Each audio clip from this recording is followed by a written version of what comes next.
तो जो लोग बाबर को महान समझते हैं वो आज इस वीडियो को देख लें कि बाबर का जो दादा था तैमूर लंग एक हिंसक लुटेरा था, जो कि जहां भी गया जिसने जितने भी देशों पर जिसने आक्रमण किया वहां सभी के सभी लोगों का नरसंहार किया। जो इसके सामने नहीं झुकता था उनका ये कत्ल कर देता था, सिर उतरवा देता था, कहीं उनकी जो खलड़ी थी वो उतरवा देता था, खाल जिंदे जी आदमी की खाल उतरवा देता था।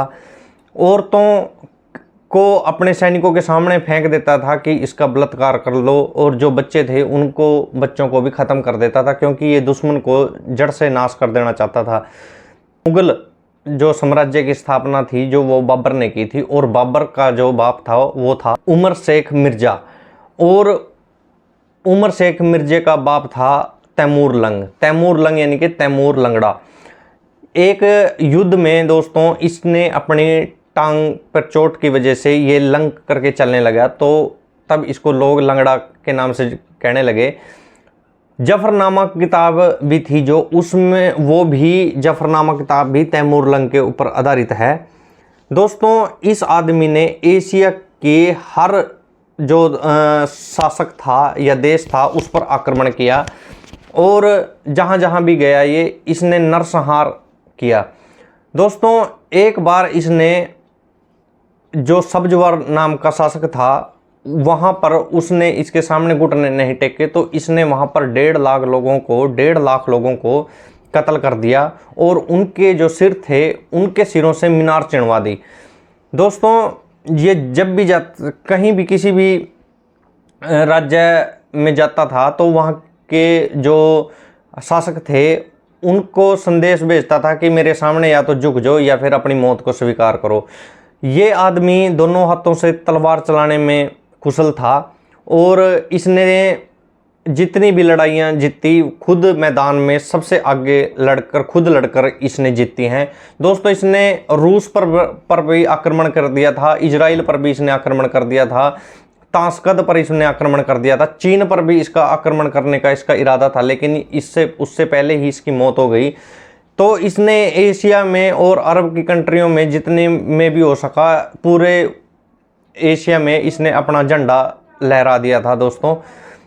लेकिन जो झंडा लहराया इसने दोस्तों वो कत्लोगार तक के दम पर लहराया। कहीं भी इसने शांति प्रिय ढंग से किसी भी राज्य पर राज नहीं किया, जहां भी जाता था कत्लेआम और सिर्फ कत्लेआम था। दोस्तों ये आदमी इस्लाम धर्म का इतना पक्का था कि इसने पूरी उम्र में कभी भी जो थी नमाज को मिस नहीं किया, मतलब कभी भी ऐसा टाइम नहीं हुआ था। एक बार ये लिखता है अपनी आत्मकथा में कि मैं बीमार होने की वजह से मैंने एक बार सिर्फ नमाज से चूक गया मैं, वरना इसने कभी भी नमाज नहीं चूकी।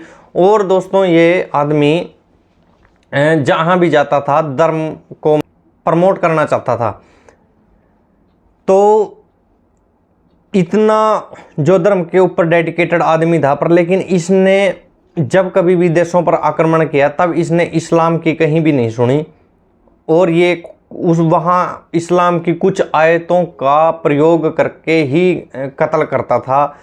जैसे कि इसने एक बार एक शिया मुसलमान था जो कि नमाजी भी था, तो उस शिया मुसलमान से मतलब शिया शासक था जो, उसके भाई को इसने लड़ाई में बंदी बना लिया, और बंदी बनाने के बाद उससे 2 लाख दिनार की रकम मांगी गई। जब उसने दूसरे मुसलमान ने वो 2 लाख दिनार देने से मना कर दिया, या उसने ऐसा जाहिर कर दिया कि मेरे पास ये रकम नहीं है, तो इस आदमी ने तैमूर लंग ने जो था युद्ध, मतलब जब वो नमाज पढ़ रहा था, नमाज पढ़ने के बाद ही उस आदमी की गर्दन उतार दी। दोस्तों ऐसा ही इसने किया। इसको कुरान की आयतें सभी कंठस्थ याद थी, तो ये हर लड़ाई में उसकी कुरान की आयतों का ही हवाला देकर जो था लोगों के ऊपर अत्याचार करता था कि ये कुरान के और शरीयत के कानून के अनुसार ये सही है और ये गलत है। तो ये युद्ध के क्षेत्र में भी शरीयत के और जो कुरान के कानूनों को फॉलो करता था, तभी इसने इतना जो कत्लो गार्त मचाया दोस्तों। जब ये 1398 ईस्वी में इसने भारत के ऊपर आक्रमण किया तो ये बताता है कि ये काबुल के रास्ते से, यानी कि जो पाकिस्तान वाला भारत था उसके रास्ते भारत आया, लेकिन इसका रास्ता उस टाइम के मुसलमानों ने नहीं रोका। और ये बताता है कि वहाँ के लोग, भारत के लोग उस समय भी मुसलमान थे। तो ये बताता है कि इसने अपने खुद आत्मकथा में लिख रखा है, इस बुक में लिख रखा है कि महमूद गजनवी के भारत में आने से पहले भी लोग मुसलमान थे, यानी कि महमूद गजनवी ने मुसलमान यहाँ नहीं बनाया। और जब ये भारत आता है तो ये यहाँ आकर देखकर हैरान रह जाता है कि यहाँ के मुसलमान लोग थे जो पाकिस्तान साइड के, वो हिंदी में नमाज पढ़ रहे थे और ये खुद फारसी बोलने वाला था, यानी थी।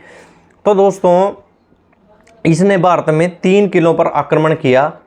और ये जो जब इसने यहाँ पर आक्रमण किया, अपनी आत्मकथा में लिखता है, ये एक हिंदू शासक के जो पाकिस्तान में कहीं था उसके घर पर भी इसने खाना खाया और ये वहाँ पर भी रहा। और फिर इसने 1398 ईस्वी में भारत पर आक्रमण किया तो इसने भारत के 3 किलों पर आक्रमण किया। एक मेरठ का किला था, एक लोनी का किला था और एक दिल्ली का किला था। दोस्तों दिल्ली का उस समय भी बादशाह मुसलमान था। जब इसने भारत के ऊपर आक्रमण किया तो इसने उस मुसलमानों को, 2 मुसलमान थे, उनको नहीं मारा और उनको अपने साथ बंदी बना के लेके गया ये अपने देश, और वहाँ पर उनको बंदी बनाकर रखा। जब ये भारत आता है तो ये देखकर हैरान रह जाता है कि हिंदू लोग हैं वो आपस में किस प्रकार से जाति पातियों में बटे हुए हैं। तो ये बताता है कि सिर्फ लड़ाई लड़ने के लिए, वहाँ लड़ाई के लिए राजपूत लड़ने आए, बाकी दूसरी जो जातियाँ थी वो खाने और जो दूसरी चीज़ें थी जीवन के लिए, उनके लिए भी तंग थे। दोस्तों इसने यहाँ पर मांस खाने वाले बंदर भी देखे। और ये लिखता है कि भारत के लोग अपनी फसलों को बंदरों से और दूसरे पशुओं से उजड़ने देते हैं, क्योंकि हिंदू लोग अपने हाथ जानवरों के खून से नहीं रंगना चाहते। यानी कि ये लिखता है कि हिंदू लोग हिंसक नहीं हैं, जानवरों के प्रति भी अच्छा व्यवहार रखते हैं, चाहे उनकी फसलों को नष्ट कर रहे हों या चाहे जो भी हो। तो दोस्तों इस प्रकार की एक जो है कथा है, इसमें आत्मकथा में बहुत कुछ देखने का है और पढ़ने का है। सभी को इस किताब को पढ़ना चाहिए। इससे 1398 ईस्वी के आसपास की जितनी भी भूगोलिक परिस्थितियां थी या जो जीवन था लोगों का, उस प्रकार की सभी जानकारी मिल जाती है कि किस प्रकार से लोग जीते थे उस टाइम में और कौन कौन से उस समय के देश बहुत तरक्की पर थे और कहाँ कहाँ के लोग भूखमरी के शिकार थे। दोस्तों तैमूर ने जितनी भी लड़ाई लड़ी ये कभी भी नहीं हारा। ये अपने आप को सबसे ताकतवर मानता था, क्योंकि ये इसने सारी उम्र ही रणभूमि में निकाली थी। ये शहर में भी नहीं जाता था, क्योंकि ये शहर में इसलिए नहीं जाता था क्योंकि ये समझता था कि शहर में जाने से आदमी जो है वो आलसी बन जाता है।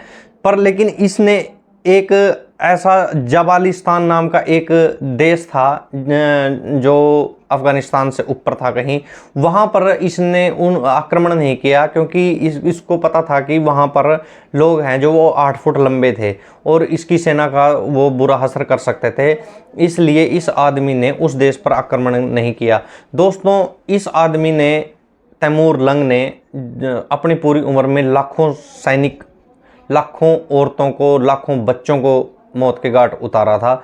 इतिहास दोस्तों अगर कोई भी धर्म आपको हिंसक बनाता है, आपको ऊंच या नीच बनाता है, या धर्म जो जन्म है उससे ही महान बताता है, तो याद रखें दोस्तों कि आप एक गिरोह की चपेट में हैं।